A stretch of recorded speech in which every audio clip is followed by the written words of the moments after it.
I thank God for my life. I thank God where I found myself today.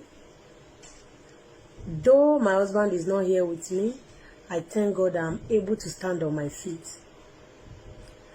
I appreciate God that whatever it is that I've been through in these few months after my incident,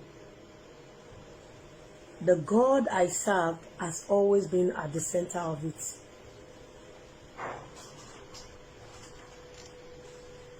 And then I thank God because God did not allow me to give up on life despite the storm. And that is why I can be here today to share my story with the world. I am that girl. I am that girl that fell in love with the man of my heart some 20 years ago. It was tough because of the religion differences. For many years we were still like, it cannot work, it can work. It cannot work, it can work. But after some times, we identified that we are meant for each other and we settled for each other. We got married. We started building our own families with so many dreams and hope. We were together for close to 10 years before life happens. Yes, life happens. The reason why I'm making this video is for people to know that for now, at present, Nigerian government has got nothing to offer. Yes. For now, at present, I repeat, Nigerian government has got nothing to offer the citizens. Let me put it that way.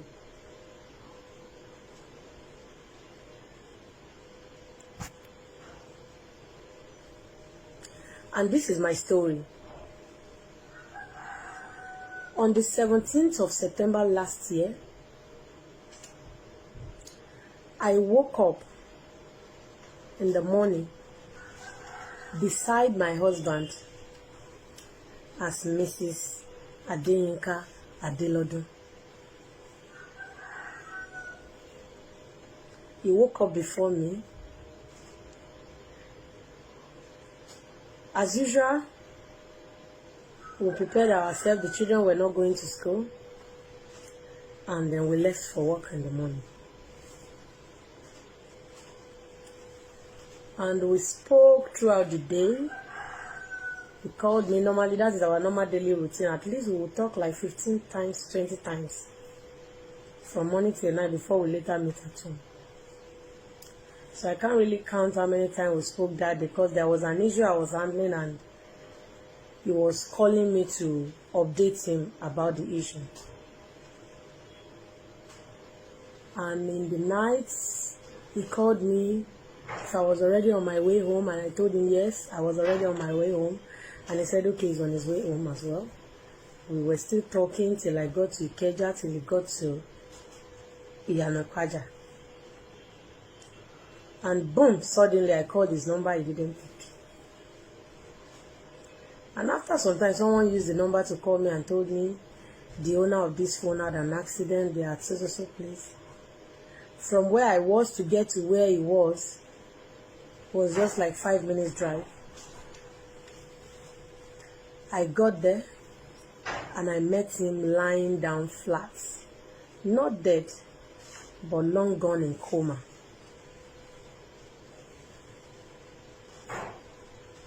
Some good Samaritan rescued him from the spot of the accident because no vehicle waited to carry him. They had to use wheelbarrow to convey my husband from the spot of the accident to the nearest hospital, which was where I met him. When I got there, I saw him. I was devastated. I was crying. I was shouting. I was praying. I didn't know what to do.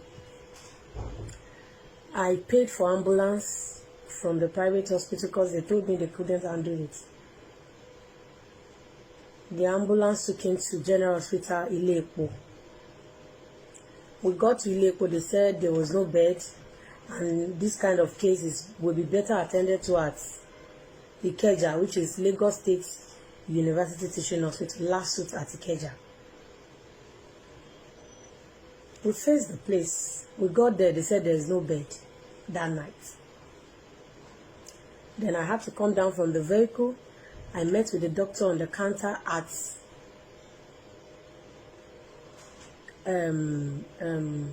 surgical emergency unit. I told the doctor, I said, please help my husband. Help him. He needs help. Then the doctor looked at me and said, okay, we'll see what we can do.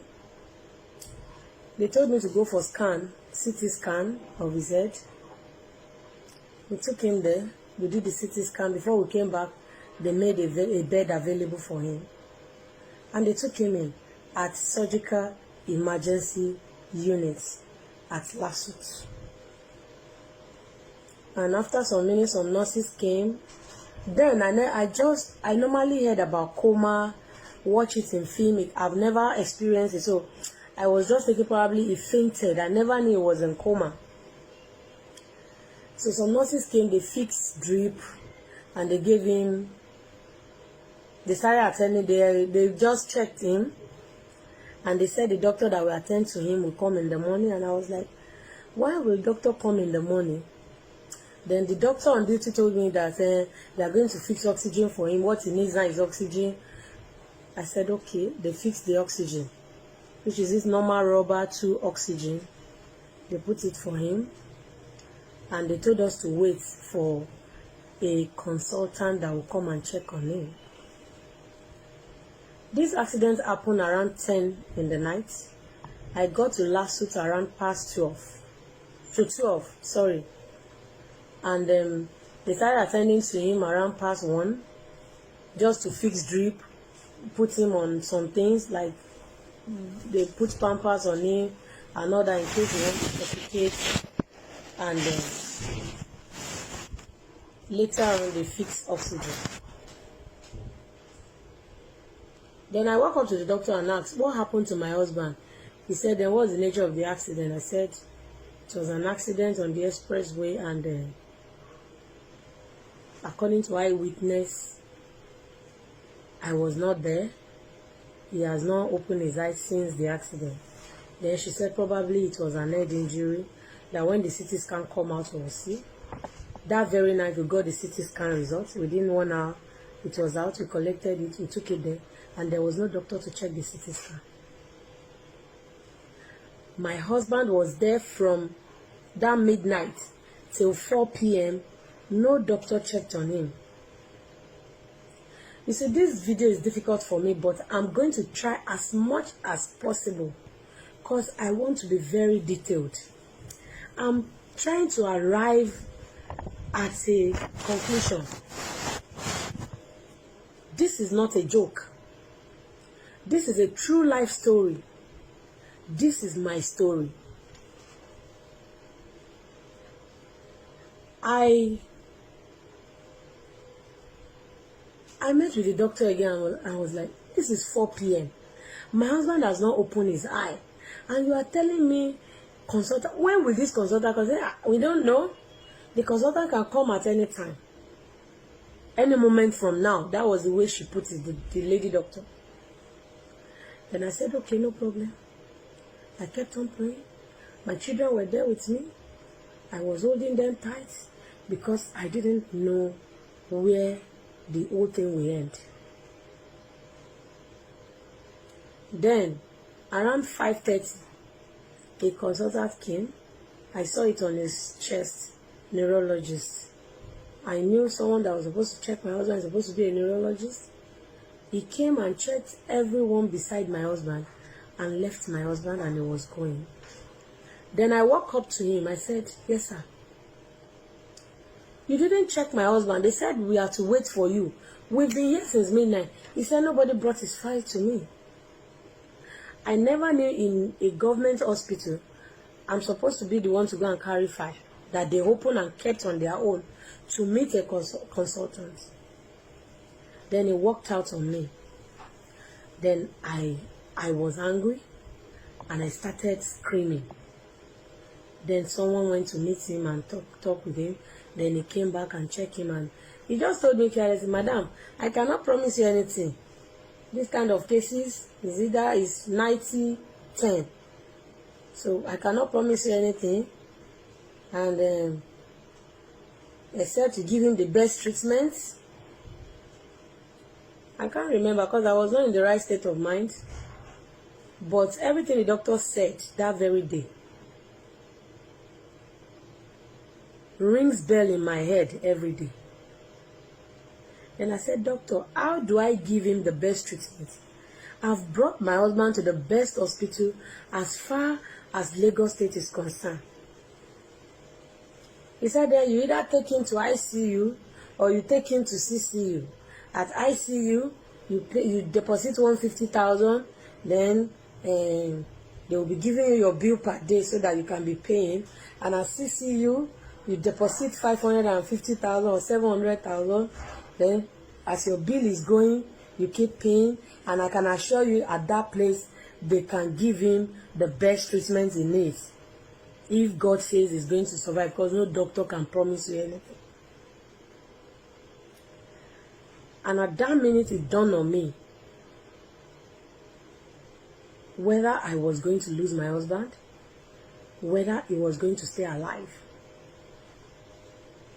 Then, I settled for the most expensive option, just to keep him alive. We settled for CCU. We started running around for money because we didn't plan for that. We were still running around till like 7 p.m. because he told me around past 5. At 7 p.m. we were ready to put him there, make the deposit and put him there so that they can commence treatment. We got there, they sent us out. Until we were able to contact one doctor that know one doctor that know one doctor. On top our money. If it had been Buhari's son they brought, they won't even wait for deposits. If it had been Tinubu's son they brought, they will not even wait for deposits before they commence treatment. They will start treatment immediately. Then the doctor that we know, that know another doctor, that know another doctor, that know somebody at the CCU, connected us. Then they finally took my husband in. We settled in to the CCU around 9 p.m. that night on the 18th of September 2019. And when we got there, they fixed a better oxygen. They fixed they commenced treatment because they didn't allow me to stay with him. They told me to go home and come back the following morning. When I came back the following morning, someone at the reception told me, "Go and check your account too. Don't say because you deposited also amounts. By the time you get there, now that money must have finished." And the running cost for that first day is above 200,000 naira out of the money we deposited. He was not on ventilator. Then I asked them, "What is this?" So they said they charge for this, they charge for that. I was not even after the charges. I was after my husband coming back to life, hale and healthy. The following day, the bill kept increasing each day.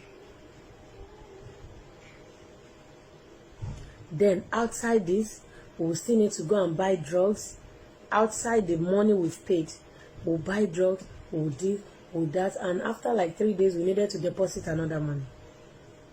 I don't want to start quoting figures. I'm not making this video to tell the world how much we spent so far when my husband was there. I'm making this video for Nigerian people to know that our government, even as at now, they are not ready for us. They are only ready for themselves. And that is the more reason we have to be ready for ourselves. The bills kept increasing. After 5 days, they placed my husband on ventilator. I got there that morning. I met him, not moving, not doing anything. The way I left him the previous day, he was still breathing. If I hold his hand, he will still squeeze my hand.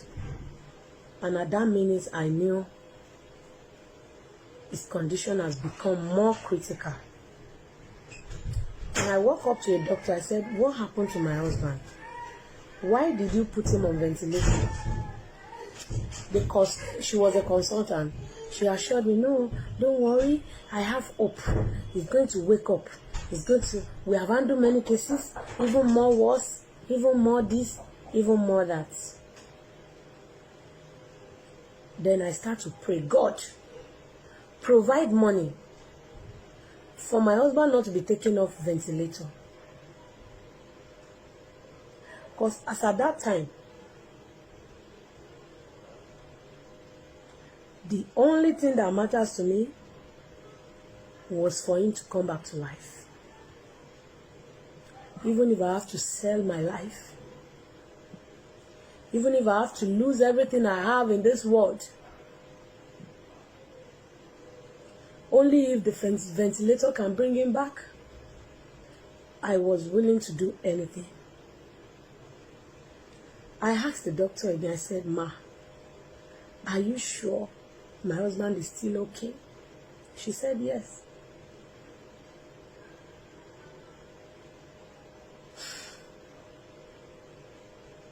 After 2 days, they called me. They said organs failure, he's having heart attack, this and that. I want to try as much as possible not to cry in this video, because that is not my mission. I told them, I said, I've Googled, I've watched on YouTube, I've seen people more worse that even went through too many surgeries and they came back to life. My husband will make it. The doctor said, okay, so we should continue. I said, continue. After 2 days, they called me, which made it 10 days. They said, then we have tried all our possible best. The state he is now. He cannot come back. They gave me the Glasgow scale. This, that. And I look at them, I said, my husband will come back. We got there the following day. They called me in the morning. They said, he's no longer breathing. I said, leave the ventilator. When he's strong enough, he will start breathing by himself. So if it was by my faith, my husband could have come back. But God had another plans entirely. At the end of that day, around 3 p.m., they called me in again with some family members, and they told me he's gone. And I didn't believe. I said, let me go and pray for him. And I went there. I started praying for him, and my brother-in-law walked up to me and looked at me straight in the eye and said, Yinka, Bolaji is gone. And at that very minute, I had to accept.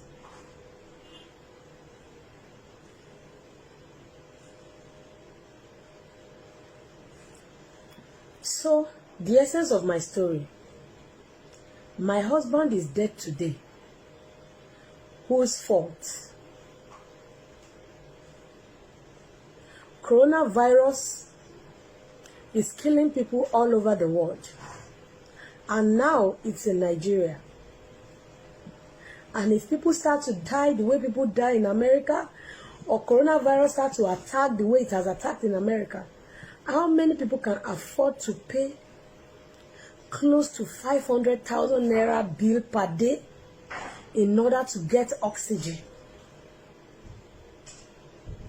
How many of us in this country can be able to afford some serious, hard medicine to cure some things in our body system? How many of us? If even in a government hospital that is meant to be free, they have advanced private hospital where they make people pay millions of naira, knowing fully that their patient is even dead. Taking money from people, knowing fully that the patient is gone. Because I can tell you categorically, my husband died before they put him on ventilator. It's not a matter of probability. I saw it myself. While he was on ventilator, there was no pulse. But I refused to look at that because all I want was for him to come back. I refused to accept that he's gone and tell them, stop deceiving me, he's gone. Because I wanted him to come back and because I know God can still do miracle. In a nutshell, Nigerian health sector is a zero. If within 8th of March to 17th of April, 32,000 human beings have died in America. If this pandemic struck in Nigeria, what do we have? What facility do we have to sustain us? Is it the facility that they are selling to people at exorbitant amounts? Is it the facility that is meant to be free that we are paying for?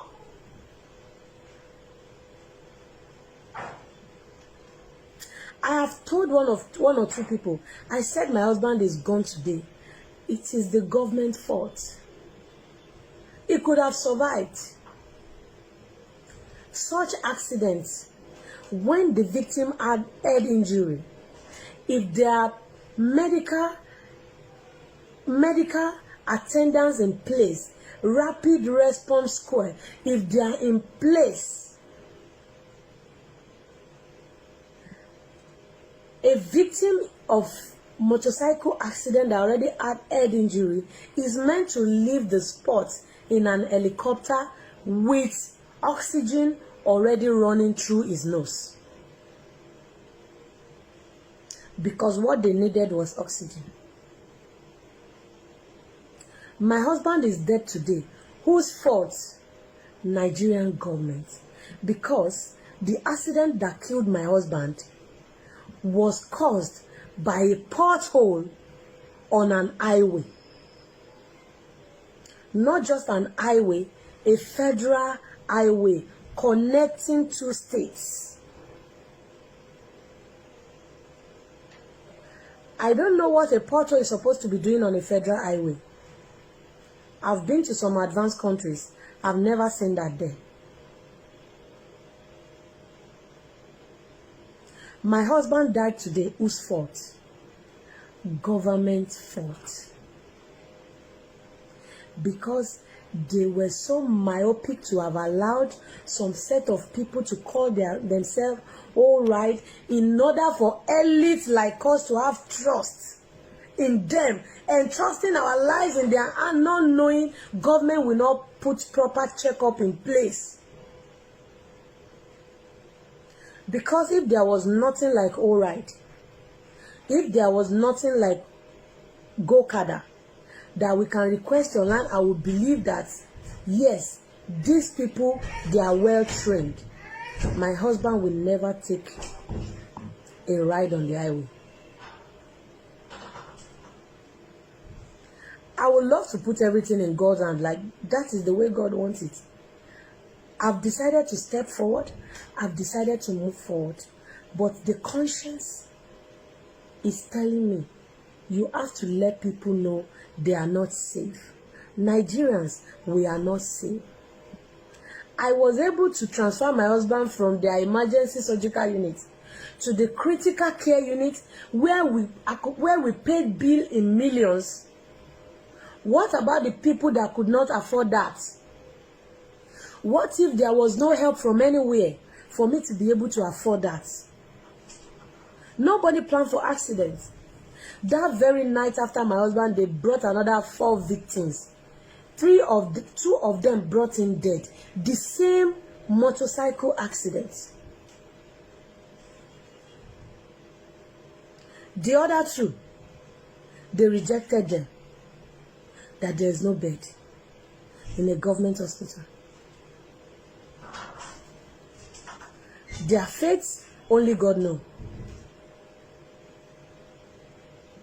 I spent 11 days in that environment, and so many people died, including my husband, because of doctors and nurses' carelessness, because of Nigerian government carelessness. Now tell me, if COVID-19 strike the way it is in America, Nigerian medical sector cannot contain it. I cannot blame those doctors. They now pay them by percentage of what they make. That is what they do at CCU and ICU. The money the doctors make, that is what they are using to pay them. And at that ratio, they will pay them. And that is why they are looking to extort money, take money from people. Even when they know their patients are long gone, they are dead, they will still keep them, deceiving the family members.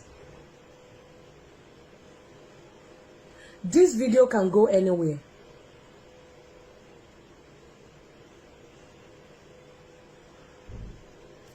Do you even know what it means for you to lose your best friend?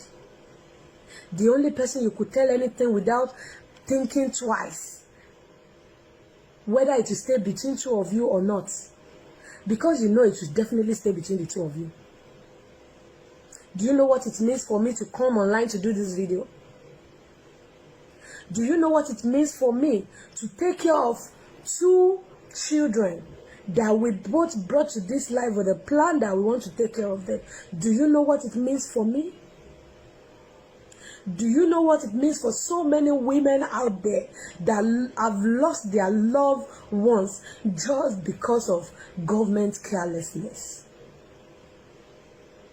I am not blaming anybody.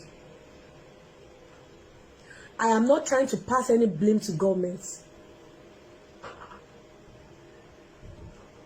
People will go to school and graduate with good grades.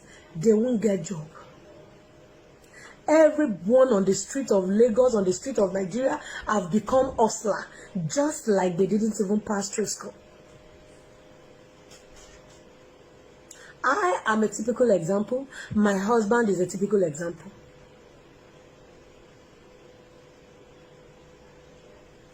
Do you know how many people that have lost their life just because of Nigerian government carelessness? Then I was telling someone, I said I can stand anywhere. If Buhari is standing like this, I will tell him, Buhari, you people killed my husband. You people turned me into a woman without a husband. You people turned me to a sad woman. But I was smart enough to choose happiness. Some people don't have that grace. Many people don't have the grace that I had. They wish they could, but the grace didn't come for them.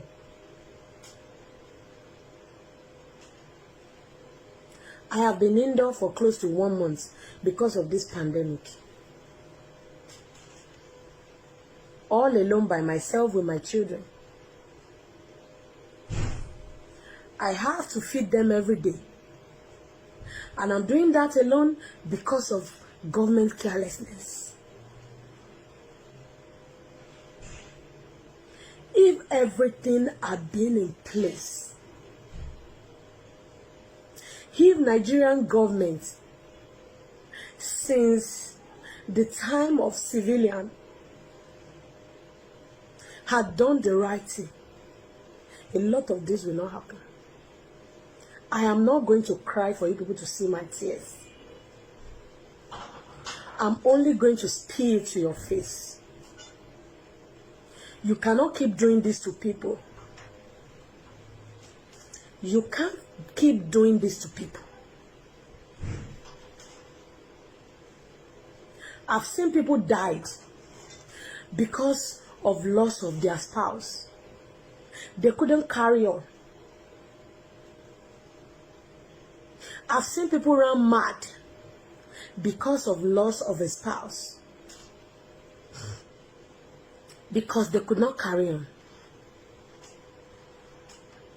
I was able to carry on, but as a sad woman.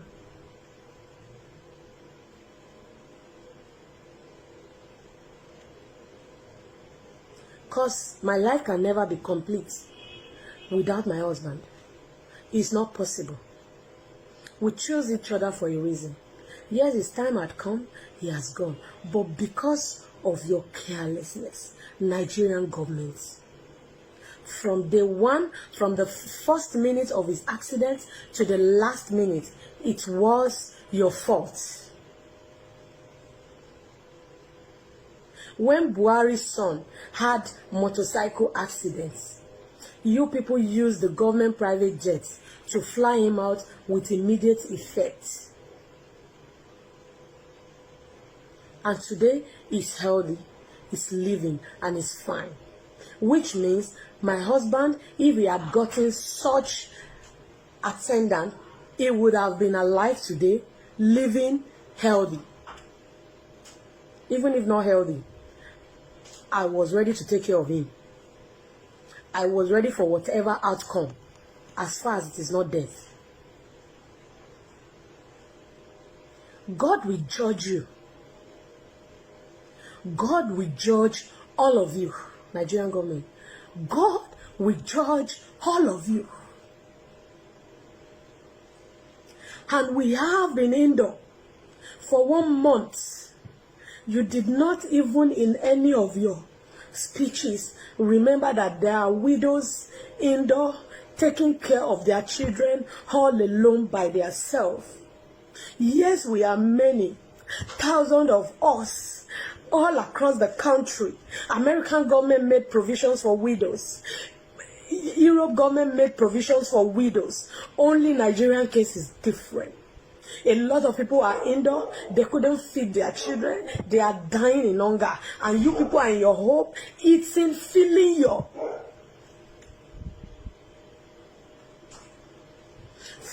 dining with different kind of fruits and different kind of food. God will judge you. Nigerian government, God will judge you. I refuse to accept that I am a widow from day one. But today, I stand there as a widow and I curse all of you. God will judge you if you don't make amends. God will judge you. God will judge you if you don't make provisions for Nigerian widows. God will judge you. I've met a lot of widows that have called me to send them money, to help them, to please advise them. How am I coping? How am I doing it? That I'm still happy like this. Nigerian government, if you don't do something for widows in this pandemic period, something tangible, God will judge you. Because the cause of death of so many of their spouses, you were the one that caused it. Good day.